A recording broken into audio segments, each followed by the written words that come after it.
Did you know that a dog is responsible for once saving Manchester United and is a reason why they still exist today? In the year 1900, the club known then as Newton Heath were relegated to the second division and declared bankrupt when the club unfortunately failed to repay its debts.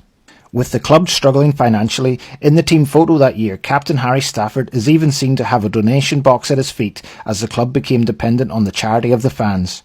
You may also notice a St Bernard dog called Major in the photo, who was the club's mascot, sitting in front of the players. This dog played a vital role in why the club is still alive today.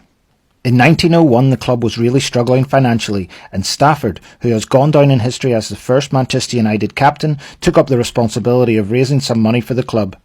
As well as a fundraising event arranged for St James's Hall on Oxford Road, Major the dog walked with the fans on the streets of Manchester, collecting spare change in a collection box attached to his collar.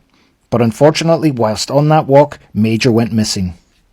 Sad at the thought of losing Major, Harry Stafford went to a pub under the famous Manchester Brewery to drown his sorrows. But in that pub, to his delight and amazement, he spotted Major there amongst the punters. The man who found Major was a man called John Henry Davies, and he was the owner of the brewery and various other pubs throughout Manchester.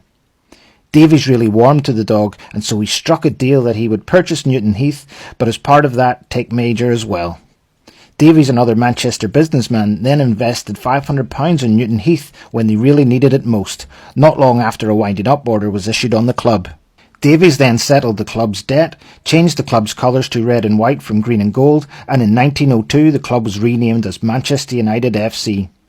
Davies became chairman of the club and set the club on the way to becoming the giant we are today, and it was all thanks to a dog called Major.